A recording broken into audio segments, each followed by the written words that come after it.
اعوذ باللہ من الشیطان الرجیم بسم اللہ الرحمن الرحیم۔ تو دوستو آج ہم اپنا لیکچر نمبر 4 شروع کر رہے ہیں۔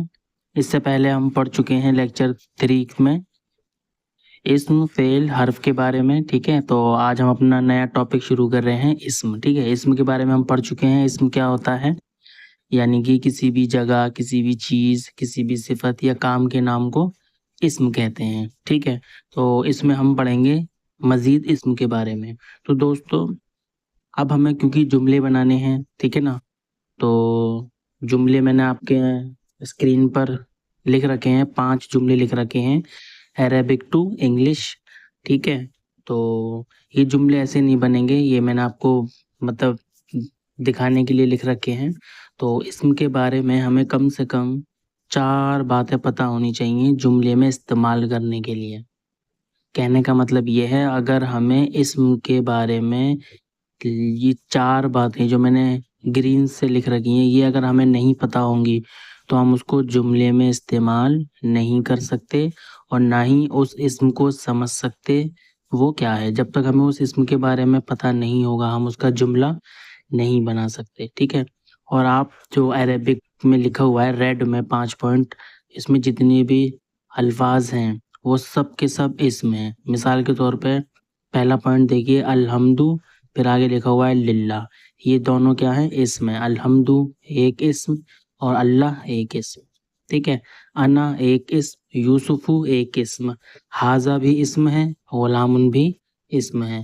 حاذا پھر سے وہی اسم، اخی یہ بھی اسم ہے، حاذہی یہ بھی اسم ہے، ناقہ ناقتو یہ بھی اسم ہے، اور اللہ آپ جانتے ہیں یہ بھی اسم ہی ہے، ٹھیک ہے نا۔ تو اب ہمیں کیا کرنا، آپ جانتے ہیں، دیکھو اس کا یہ پورا جملہ بنا ہوا ہے، الحمدللہ یہ پورا ایک جملہ ہے۔ انا یوسف یہ بھی ایک پورا جملہ ہے۔ حاذا غلام یہ بھی ایک جملہ ہے۔ حاذا اخی یہ بھی ایک جملہ ہے۔ حاذہ ناقۃ اللہ یہ بھی ایک جملہ ہے۔ اب دیکھتے ہو نا، اسم سے مل کر، یعنی کہ یہ سارے اسم ہی ہیں جو مل کر کیا بنا رہے ہیں، جملہ بنا رہے ہیں۔ کیسے بنا رہے ہیں، اس کے بارے میں ہمیں، اس کو بنانے کے لیے ہمیں کم سے کم 4 باتوں کا پتہ ہونا چاہیے، تبھی ہم یہ جملہ بنا پائیں گے۔ اور اس کو ایک ارینجمنٹ، یعنی کہ ایک فارمولے کے تحت اس کو ہمیں رکھنا ہوگا، جس سے کہ یہ جملہ بن جائے گا، ٹھیک ہے۔ جیسے انا یوسف میں یوسف ہوں، انا بھی اسم ہے، یوسف بھی اسم ہے، لیکن یہ جملہ کیسے بن گیا، تو اس کا ایک ترتیب ہے، اس کا ایک مطلب فارمولہ ہے جس کی بنیاد پر یہ جملہ بنے گا۔ انا یعنی میں، یوسف یعنی یوسف کا نام ہوتا ہے، انا یوسف میں یوسف ہوں، تو یہ جو ہوں آ رہا ہے نا، یہ ایک پیٹرن پہ جب ہم اس کو رکھیں گے تو یہ جملہ بن جائے گا، تو ٹھیک ہے۔ تو اسم کے بارے میں کم سے کم ہمیں 4 باتیں پتہ ہونی چاہیے۔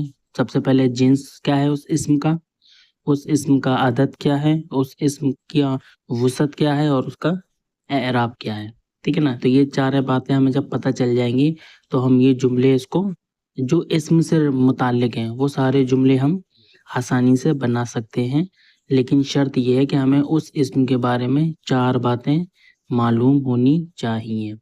جیسے میں ایک مثال لے کے آپ کو سمجھاتا ہوں، ٹھیک ہے۔ جیسے پہلا لفظ لیتے ہیں الحمد، ٹھیک ہے۔ تو ہمیں پتہ ہونا چاہیے الحمد کا جنس کیا ہے، الحمد کی عدد کیا ہے، الحمد کی وسعت کیا ہے، اور الحمد کا اعراب کیا ہے۔ اگر ہمیں اس کے بارے میں 4 باتیں پتہ ہوں گی تو ہم اس کو جملے میں استعمال کر سکتے ہیں۔ جیسے میں آپ کو بتانے کے لیے یہاں پہ ایک بتا دیتا ہوں یہ کیا کیا ہے، پھر ہم آگے اس کو ڈیٹیل میں پڑھیں گے، ٹھیک ہے۔ ایک ایک یعنی کہ جنس کو الگ سے پڑھیں گے، عدد کو الگ سے پڑھیں گے، وسعت کو الگ سے پڑھیں گے، اعراب کو الگ سے پڑھیں گے، لیکن میں آپ کو یہاں پہ ایک ڈیمو دے دیتا ہوں، ٹھیک ہے۔ مثال کے طور پہ ان میں سے ہم ایک لفظ لے لیتے ہیں الحمد، ٹھیک ہے۔ تو الحمد کا جو جنس ہے نا وہ مذکر ہے، ٹھیک ہے۔ یہ ہم آگے پڑھیں گے کیسے، کیوں، ٹھیک ہے۔ اسی طریقے سے الحمد کا جو عدد ہے نا وہ واحد ہے، ٹھیک ہے۔ اور الحمد کا جو وسعت ہے نا وہ معرفہ ہے، ٹھیک ہے۔ اور الحمد کا جو اعراب ہے وہ مرفوع ہے، ٹھیک ہے نا۔ انشاءاللہ نیکسٹ کلاس میں ہم جنس کو کور کریں گے، جنس مذکر مؤنث کس طرح استعمال ہوتا ہے، اس کی پہچان کیا ہے، یہ سب ہم اس میں کور کریں گے انشاءاللہ۔